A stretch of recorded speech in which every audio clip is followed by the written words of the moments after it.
but now you are the first billionaire in hip hop. Yes, sir. And it's just like you have a means to and a platform to progress this. Is it interesting to y'all that y'all ever heard anything from Kanye yet? No. Kanye, and when you said billionaire, it made me think of Kanye because now he's a newly found billionaire, and I'm not trying to count anybody's pockets or anything like that, but I can only remember Kanye out there with Katrina when he was sitting there with Michael Myers, and Michael Myers looked like he's seen a ghost, and Kanye said George Bush don't like black people live on the air.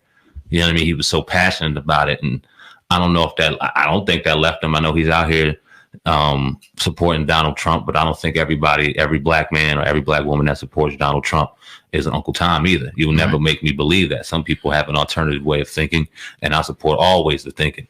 I personally believe it's kind of like, okay, you want to vote this year? What do you want to do? You want to get stabbed? Or do you want to get shot? How you want to go out? So to each his own. But I'm very happy to see, or I was happy, to see Kanye West so vocal and so passionate. Is silence consent with him? Say that one more time. Is silence consent with Kanye?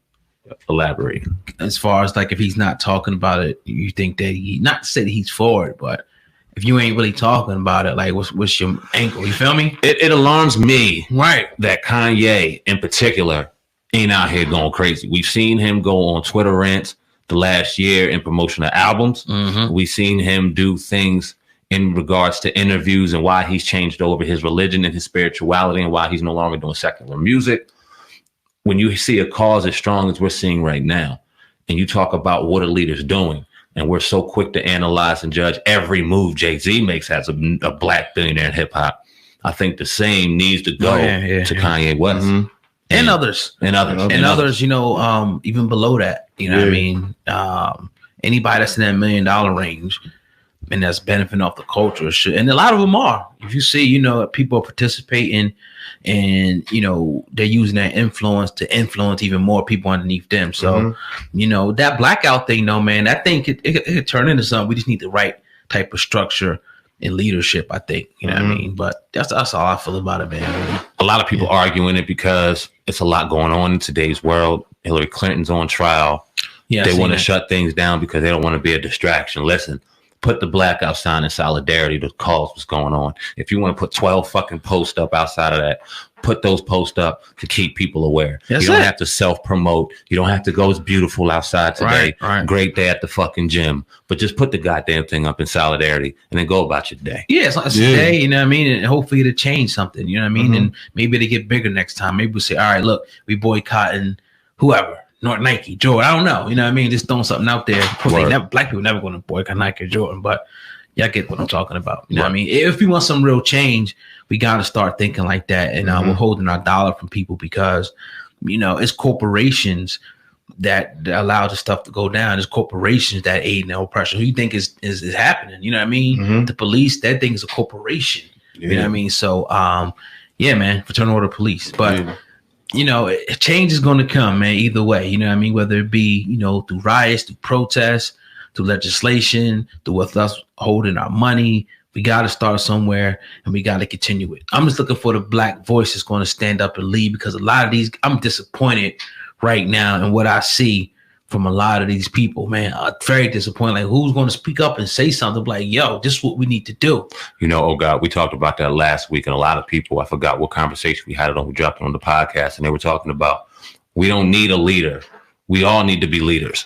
You're right. But we need somebody to speak. Unified. We need a speaker. Yeah. All right. We need to go, okay, whether that be on a clipboard or not, here's what black people want. Here's what black people need. How are we going to get it done and negotiate those options or those demands? We can collectively come about that, but we need somebody to speak on that. And we don't have that person. Right. God damn it, we need it. Whether y'all want to fucking believe it or not, we need this. You can't throw Benjamin Crump at me. You can't keep throwing Jesse Jackson at me. You can't keep throwing the Al Sharpton at me, even though some of those guys got some real good one-liners and stuff like that they've been saying for years. We need something new. We need something progressive. We need something fresh, like a, you know, people say a Mark Lamont Hill type of, but people got their reservations about him. I mean, we need somebody who's going to stand up and be like, all right, nah, this is what we got to do. And the people, the hip hop get behind them, the community gets behind them. You know what I mean? It actually does what this person says. We need that. Security, protection, funding. Right. You know what I mean? Promotion. It just doesn't go on accord where we're going to throw his tweets and his fucking quotes up on Instagram and shit. No, let's really put this foot forward. And when we talk about voting and elections, we have real conversations as to what he's feeling or he or she, whatever it may be, what the vibe is, because we're getting a collective senses of what's going on in our communities. And rest assured, once that person, he or she, rises up to take that mantle, they're now a threat to the American people. So we got to raise somebody up. And now we got to protect. And now we got to have people under them. Now we have to educate. Now there's things that have to be done to where that infrastructure can't be so easily broken like it was in the 60s and the 70s with the Panthers and other speakers that we had that were out there giving such power and such a positivity and something to look forward to. You couldn't tell those brothers and sisters that were going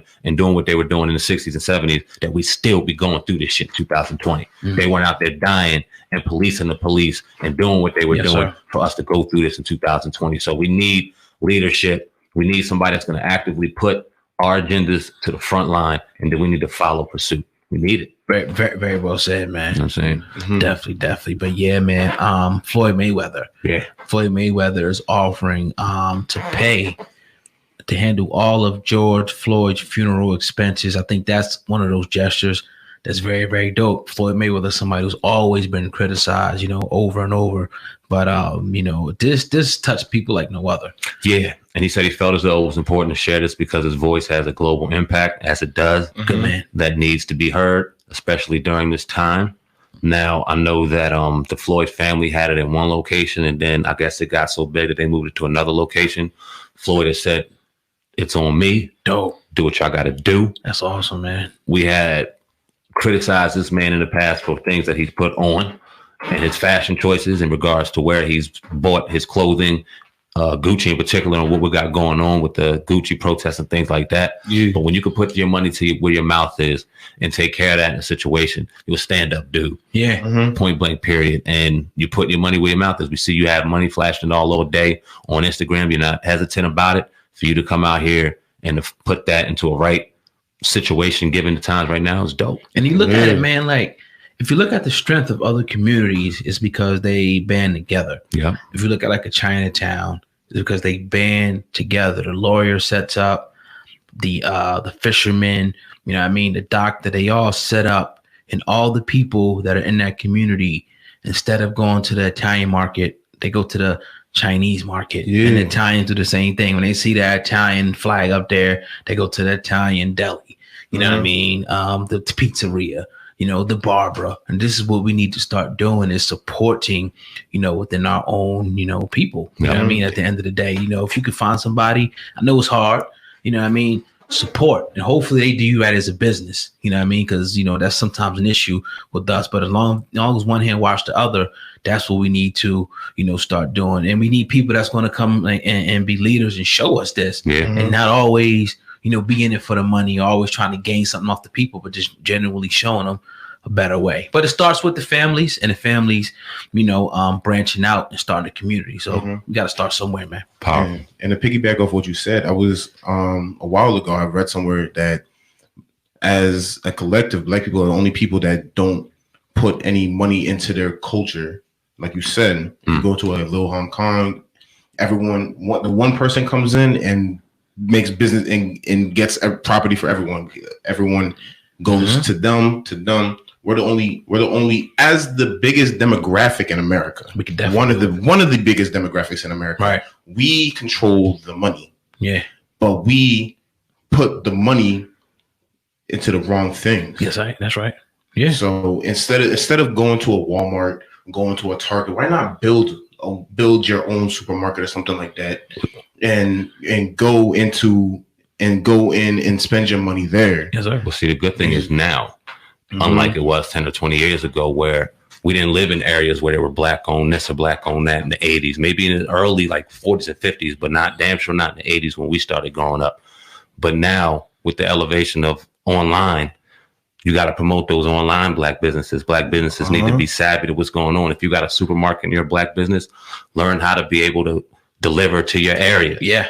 Get apps, get a coder. And this is why it's so important to get your kids to certain things in technology, because now we can set the infrastructure for the future and fuck the game up. Yes, sir. You understand what we're saying? We had a pandemic And what it did was, in the hip hop game, is even the playing field. And now you see other personalities out here taking off.